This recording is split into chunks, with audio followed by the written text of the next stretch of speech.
So here it is, the Materials Encyclopedia for Creatives, after 10 years of hard labor.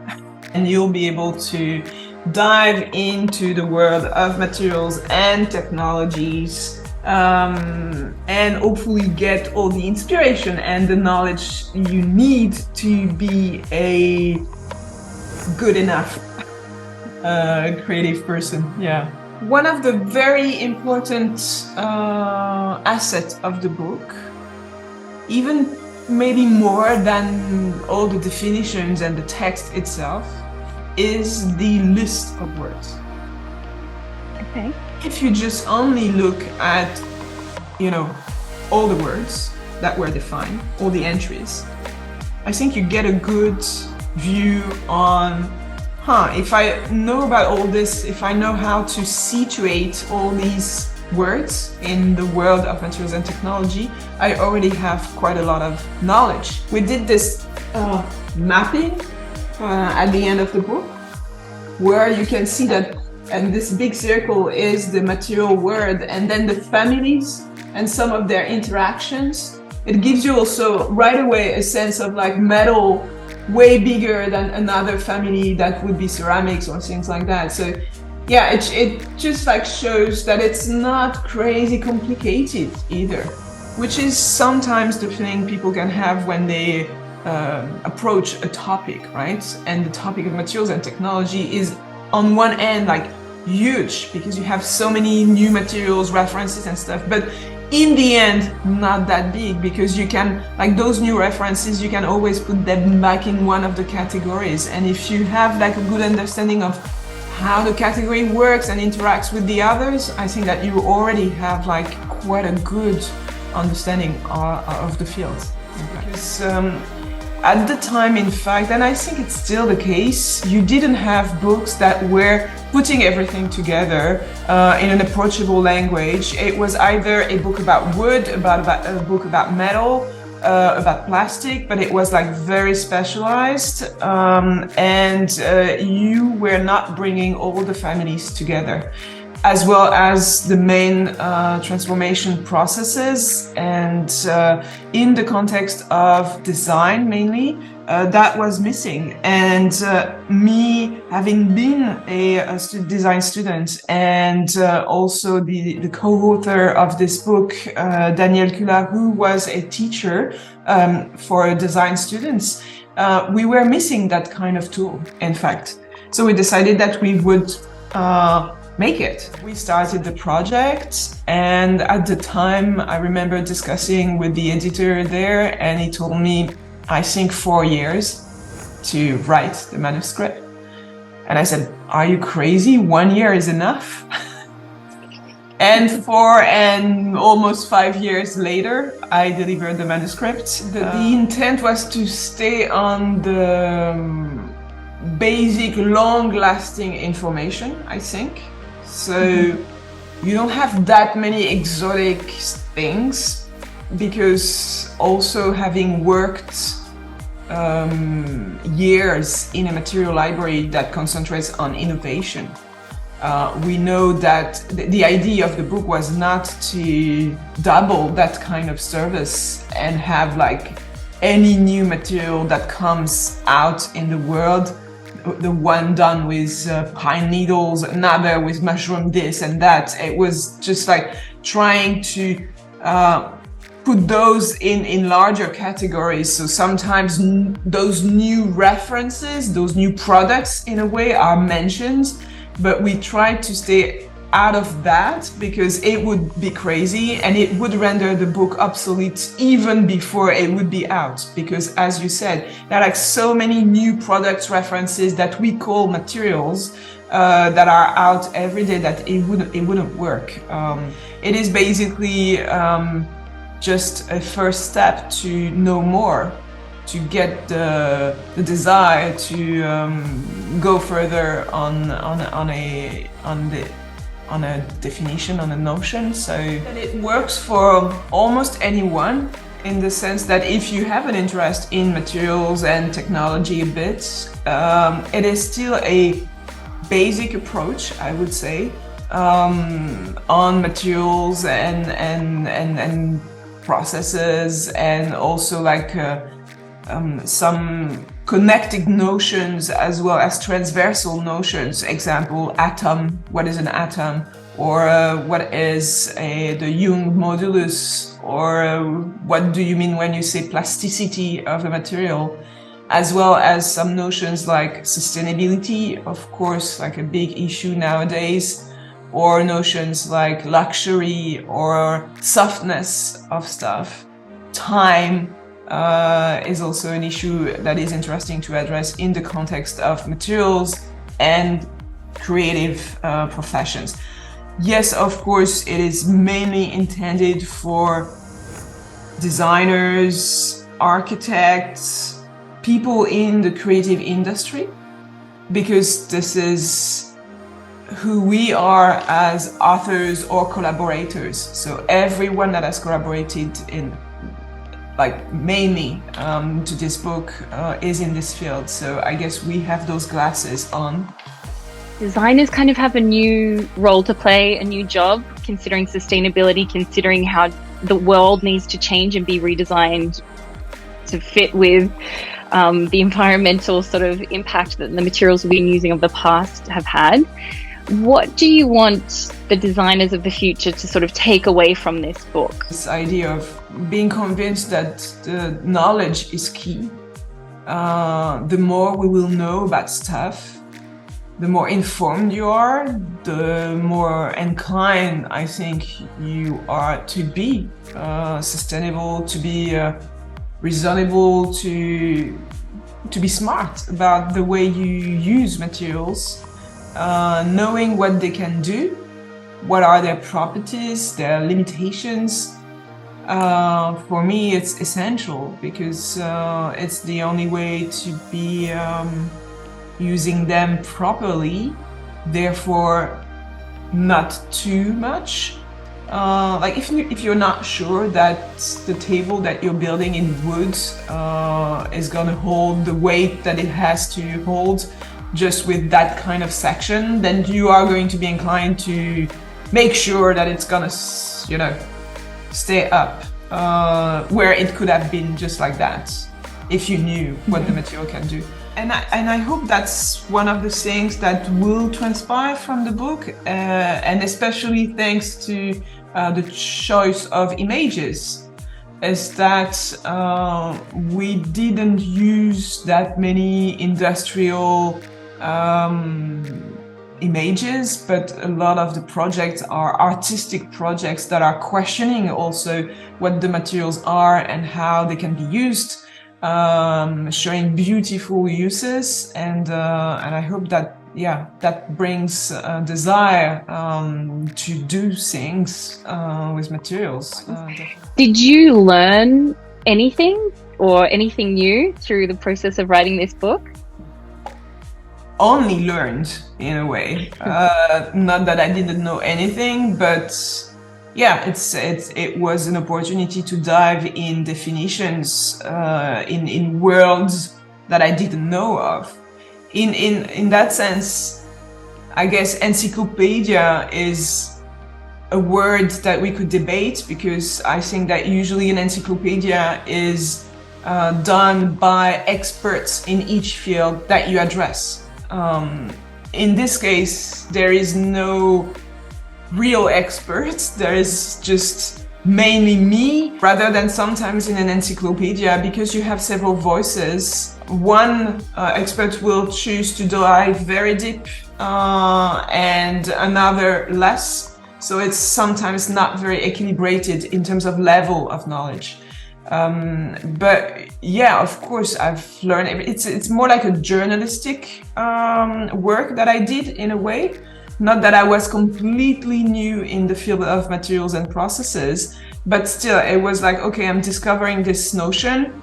How should I address it for you guys to hopefully understand it? What are the things that I think are the most important to keep in mind, to point out in the context of a creative type of field? Yeah. there was a systematic way of doing for the text. Often, like if we're talking material, what is it? Where does it come from? What does it look like? What are the properties, and the main uses?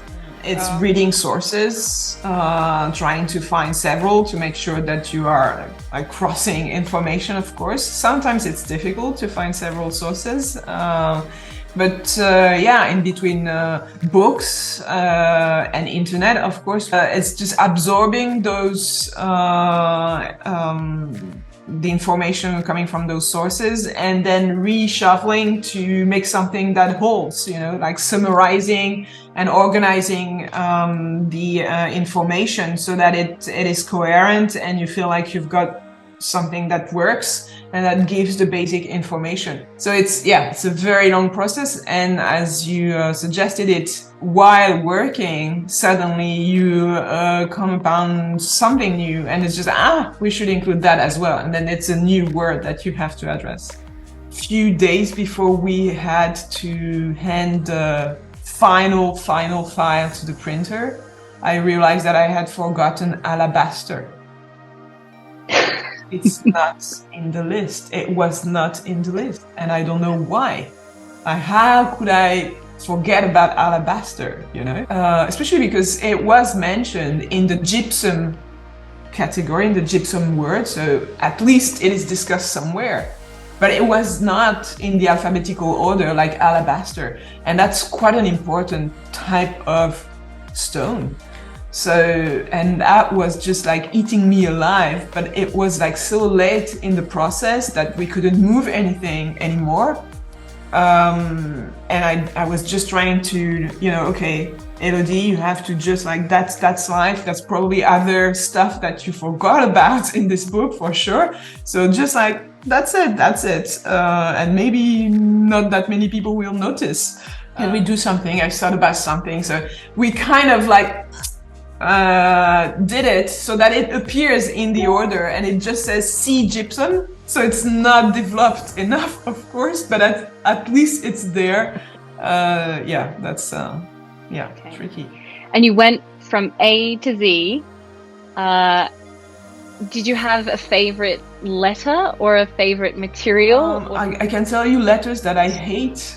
Like that those letters where you have so many words alphabetically, that's random, but that's what happens, and that you feel like, because we were working letter after letter, so yes, A is finished, let's do B, and sometimes letters like Z or Q are very short, you have few notions, so yes, one done, and it's just few hours at the most. But P, for instance, or C already, like C with composite, concrete, and P with plastic and paper and all the polyethylene, polystyrene, poly whatever, that was a nightmare. I'm personally more interested by things that are opening themselves to craft. But it's gonna be stupid to say that, because in fact any material can be used in craft situation rather than industrial production. I used to not like glass, for instance, because I was only seeing it as this cold, flat, not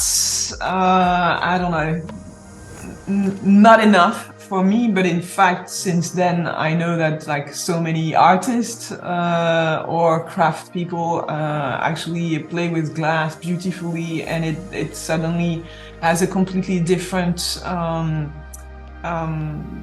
brings a different sensation, and that creative people with their talent are constantly pushing the limits.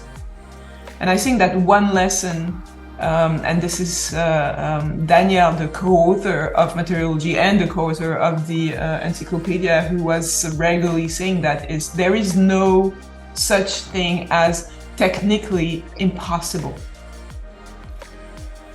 A lot of the experts, the people in the making, they will tell you when you just come in and I have this new project, I would like this, that, and that, and they will tell you, not possible. It's not technically possible. And that's something that a lot of people by default go to, because it's a good excuse not to push the limits. And because, yes, in a way, sometimes the limits are there, technically speaking. But he was saying that as soon as you say that, this is when the designer's work starts, in fact. Because this is when you are being answered technically impossible, that you have to revise the way you were thinking things. And we're also back to this difference in between a concept and an idea. A concept is what you are defending as a creative person. And ideas, there are many ideas that can serve one and only one concept. So maybe you've got an idea that is technically impossible today, but this concept is something to keep in mind. And let's see if there is another idea that you can illustrate differently that will still serve the same concept. And that makes you think about, okay, my concept is something that I'm gonna keep, but maybe there are other expressions of it. Like, let's say you want to create a vegetal atmosphere, and you are aiming for something that is gonna be like real flowers and real plants that would constantly be perfect and crazy. And in the context of what you want to do, maybe someone could tell you it's technically impossible because in this room we're not going to be able to bring water, or there is no sun, so they're gonna die. So no, not possible. What are you going to do? You're not going to just like go back to say, okay, so no flowers, nothing, that's done. Your concept is still there. You want a vegetal atmosphere. How can you bring that to life? Maybe it's gonna be with fake plants. It's gonna be with something that you're gonna create using recycled plastic. You're gonna knead the plants. You're gonna whatever. So and that's a precious lesson in a way. It's just like think concept. Nothing is really impossible as long as you can imagine something. It means that it is doable somehow. You just have to find the somehow, and maybe the answer is in the book, yes. Saying the book cannot exist without the graphic design and the work that has been done on the images and the drawings. So Marussia Janer, who is the graphic designer, is key. When you look at the object, it's mainly her work. It's by the way, I had experienced that the first book I worked on years ago. It was like suddenly realizing that when the text is done, not all the work is done at all, for one. And second, the author is just like not the king. Or the queen. The graphic designer becomes the king or the queen, saying like, I need a shorter text here because it doesn't fit my column, so just like get rid of words or add words, please, just do it. She was inspired by the encyclopedias that you can find, of course, so she chose a very specific font that you can have in a very small size, but as being designed so that you can read easily. So you will see that in fact some letters like G are cut, but so that you can have like a nice display of the font. And in fact, the manuscript was more than 1,000 pages on Word. We have a 460 something pages in the book. So like the text is in fact really compressed, and it's just like only on left side pages, 3 columns. So the graphic designer had to organize that so that it works well, and she decided to have a book where all the images are on the right side, trying to match, of course, the words and the images that are facing themselves. And a lot of attention to all the details. Updating definitely. Looking forward to a second edition. Debatable because it's so much work. Probably to start by correcting some mistakes that will unavoidably pop out, as the alabaster fiasco that I mentioned, but also yeah, to be able to dive deeper in some processes, because for many reasons in terms of how we worked, the processes were first grouped and then dispatched. So it kind of creates something that maybe to me is a bit not balanced enough. So yeah, there are like many things, maybe more technical drawings to explain all the processes, which is not the case today. It's like find ways to have even more illustrations of everything. Yeah, there is definitely a margin of improvement and stuff that we could add. Also looking at, I don't know when the second edition could appear, but yeah, looking at what will have happened in terms of the relationship between materials and sustainability, and maybe address that topic more. We've tried to stay quite objective on that topic, of course, because we still are completely convinced that there are no sustainable materials. So we didn't want to just like push away some materials because of what would be the reason, right? So you have asbestos in the book, which is a material that has been debated, of course, and in some countries is forbidden. We have PVC, even though many brands or even countries are positioning themselves against that type of plastic. But it also has a lot of advantages. So the goal of the book was just to try to tell you that. Would you say there are some people that have helped support the journey of this book and getting it to come to fruition? Yeah, of course, the list is on one end long and not that long, but I think that we should commend first Frame, who was at the origin of the first book and offered this idea of Encyclopedia.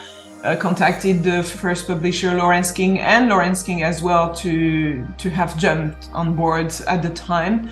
The Bierkhauser people who also those past 3-4 years were with us. But of course, this book wouldn't have existed without, at first, the work that we've done with Daniel Culat for Materiology, wouldn't have existed if Quentin from Material had not given us the let's do a first book, wouldn't have existed without you guys from Hyloh and Fiona diving into the text for crazy amount of hours as well. So yeah, so many people to thank that are, by the way, hopefully all listed at the end of the book, but I'm sure maybe I forgot someone, so forgive me if I did. But the people, who supported the project by pre-ordering a book. Company, what's next for you? It's a good question. There is a bit of a postpartum depression after the release of that book. And a sweet and sour feeling of saying it exists. Projects definitely I have. One that I will not discuss before it takes a bit more of consistency. So still confidential. But in terms of books, surprisingly enough, it did not push me away from that world. On the contrary. So I think that Materiology would deserve a new edition, so to be maybe discussed with Frame next year. And I really would like to work on books about materials for kids. That's been an ongoing project. We even at some point started to do some stuff. So I'd like that to become a reality. And also I think that one book, at least one, could be interesting, targeting much more the sustainability issue and not the materials, as we at Hyloh are trying to defend the fact that there are no sustainable materials, and one of the goals is to convince people, if they're not yet convinced about that sustainability is much larger than just addressing materials. So something about like sustainability, eco-design, and the role of materials within that topic. But